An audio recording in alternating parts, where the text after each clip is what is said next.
Right. So let's discuss the MCQs given in the RTP November 24 for CA final. Okay. Right. So looking into the first integrated case scenario given over there, Comtech Limited, a top 1000 listed entity on the BSE by market capitalization for the past 2 years, sells IT and related equipment directly to consumers through its website. Okay. One day, the CFO of the company received a video call from managing director instructing him to transfer 90 lakh to the bank account of Next Limited. When questioned by the CFO, the managing director explained Next products are fast moving and contribute 30% of the company's revenue. Further, the amount of payment is within the approved limit and can easily be remitted without any further approval. Satisfied with the explanation, the CFO made the necessary transfer. At the end of the month, while preparing the BRS, the CFO realized that 5 incremental payments of 90 lakh each had been made to Next Limited. These payments were unreconciled and does not have any corresponding entry in the books of account. The CFO explained that the situation to the MD remained, reminding him about the video call that had instructed in such payments. However, the MD denied making any such video call. So, looks like some cyber attack has happened. The CFO and managing director engaged a forensic expert to observe that the company had cyber attack using sophisticated AI. That the company had cyber attack using sophisticated AI tools. Investigation further revealed that the video call to the CFO was fake and made from the laptop not owned by the company. The hackers had gained access to the CFO's laptop and have obtained bank details and its authorization information.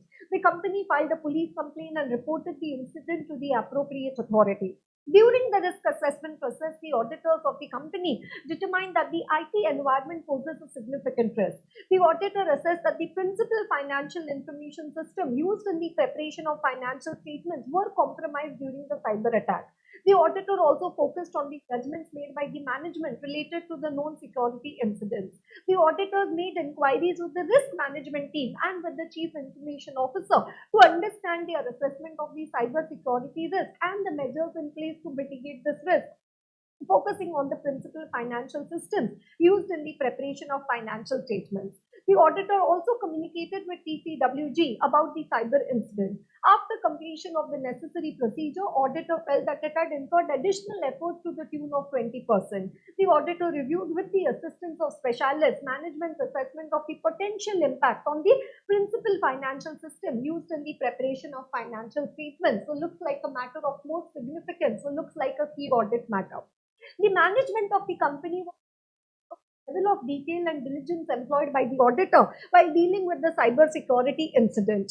They particularly appreciated the in-depth knowledge of the auditor, timely involvement of IT specialists by the auditor, and experience in dealing with the cybersecurity incidents. The management felt that the auditor would be the right fit for conducting a thorough audit of the IT systems of the company. In order to leverage the auditor's expertise, the management proposed to engage the auditor to conduct a systems audit, that is, other services. Okay, the stakeholders of the company believe that integrated reporting or the 6 Cs of reporting, given under the ESG SDG assurance chapter, as prescribed by the International Integrated Reporting Council, should be prepared by the management. The primary purpose was to explain the providers of financial capital how the company creates, preserves, or erodes value over time.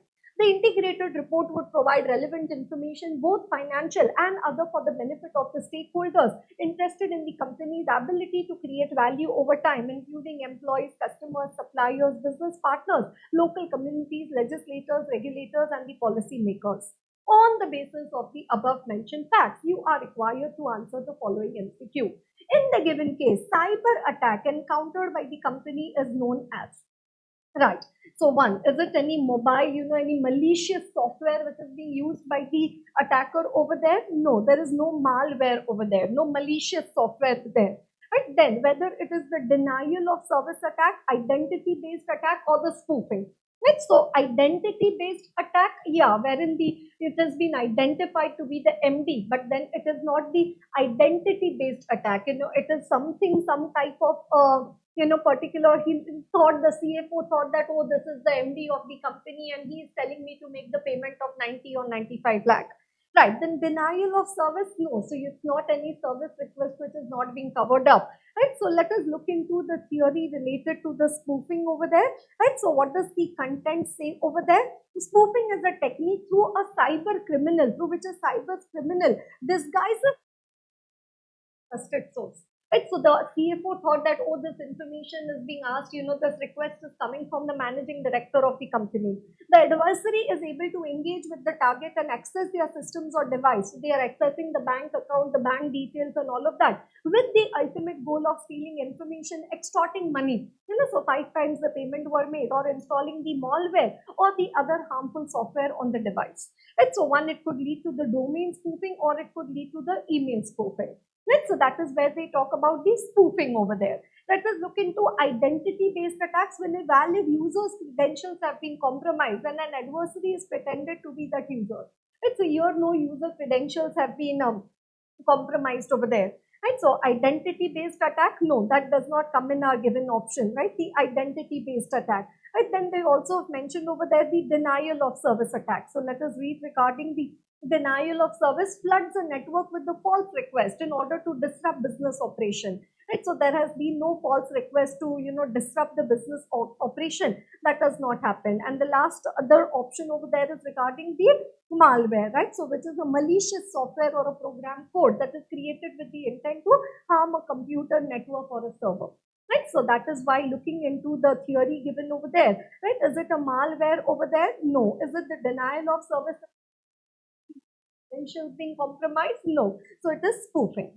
Right. Then engagement partner is confused as to whether the audit report would be impacted by the cyber attack instance. What is the appropriate reporting implication? No implication in the audit report, since the financial loss is already recognized in the financial statements.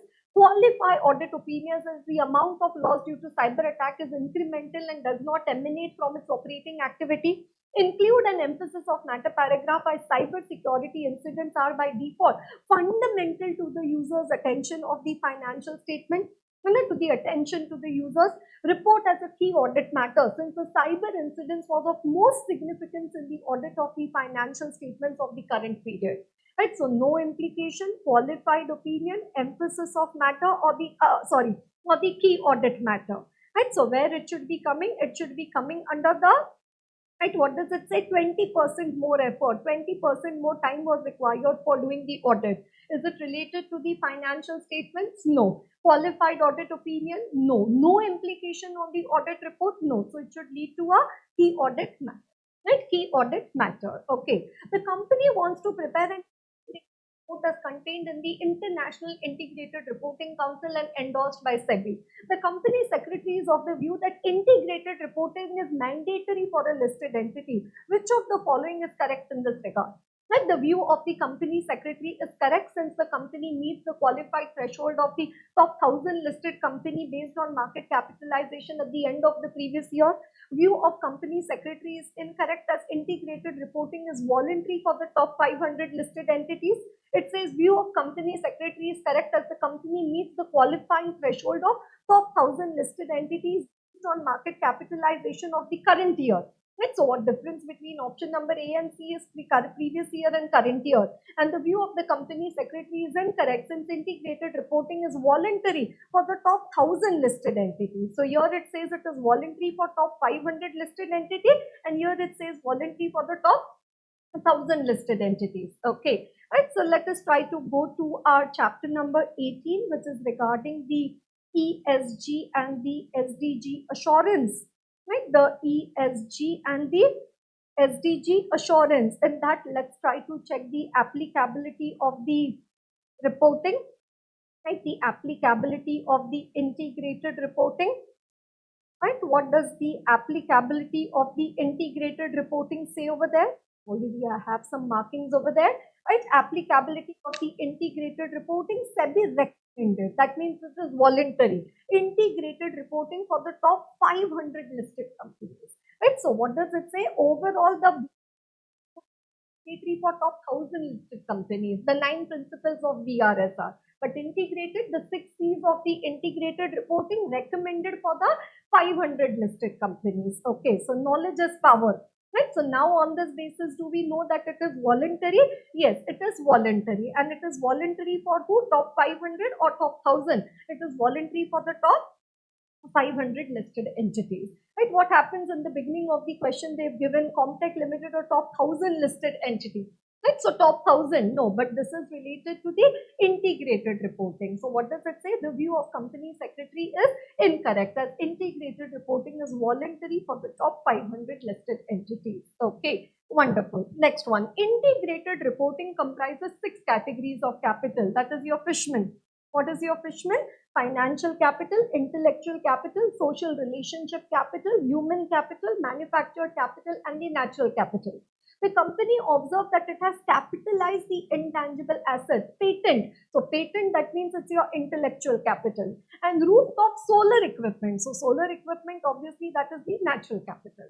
Anyways, once I get the first one right, the second has to be the natural capital. Right? So it's intellectual capital and the natural capital. Can the auditor accept the system audit as offered by the Comtech Limited? Right, so system audit, whether it can be accepted. One, we say section 144, auditor not to render certain services, accounting and bookkeeping, internal audit. No. Design and implementation of financial information system, outsourced financial services. No. Investment advisory services, investment banking services. No. Actuarial services, management services, and any other kind of service or audit as may be prescribed. Now, here the auditor is appointed to do the system audit. So yes, the statutory auditor can accept the assignment of system audit provided it does not involve any scrutiny of financial data information. Yes, the statutory auditor can accept the audit provided it involves the scrutiny of financial data information. Yes, the statutory auditor can accept the assignment of system audit provided the fee for system audit is not more than audit fee. No, the statutory auditor cannot accept the assignment of system audit since it does not involve any scrutiny of financial data information. So because it does not involve scrutiny of financial data information, you should not accept the audit. No, that's not right. Right? Then what does it say? He can accept the audit if it involves scrutiny of financial data. No, then it would be conflicting. It say provided the fee for system audit is more, rather the MCOS fee, it should not exceed the stat audit fee. So even this point is not right. Yes, the statutory auditor can accept the assignment of system audit provided it does not involve any scrutiny review of the financial data information. Okay, right. And now coming to the independent MCQs. CA Vijay qualified as CA in November 22 and started his professional practice in Delhi. Since he has enough time to devote on other activities, he is considering the following 4 options. So that is engages in any other business or occupation 1111. Right, part-time tutorship under the coaching organization of the institute, permission granted generally. Editorship of journal other than professional journal, specific and prior approval of the council to be each case. Acting as recovery consultant in banking sector, permission granted generally. Owning agricultural land, carrying out agricultural activity, permission granted generally. Do you think CA Vijay needs to take any specific prior permission from the council for all or any of the above mentioned activities? What does it say? Specific and prior permission is required for editorship of other than professional journals. Specific permission is required for part-time tutorship and recovery consultant? No. Specific permission is required for recovery consultant owning agricultural land? No. Specific permission is required for editorship of other than professional journal and carrying out agricultural activity? No. Only for editorship of other than the professional journals, the specific prior permission of the council is required. Okay. CARK, the auditor of Shipra Limited, resigned from the post, yes, due to personal reasons. Right, CASP were appointed as the subsequent auditor of the company by the board of directors. During the conclusion of the audit for 23-24, should CASP mention CARK's resignation in CARO? Yes, it has to be mentioned under clause 18 of the CARO. Whether there has been any resignation of the auditors during the year, whether the incoming auditor has taken into consideration the IOC, the issues, objections and concerns raised by the outgoing auditor. So no, CARO does not state any requirement to report resignation of auditor. No, as per clause 18 of CARO, CASP should report the resignation of CARK and state that whether it has taken into consideration the issues, objections raised by RK. Yes. No, since the resignation was due to personal reasons, the same did not be reported under Caro, not right.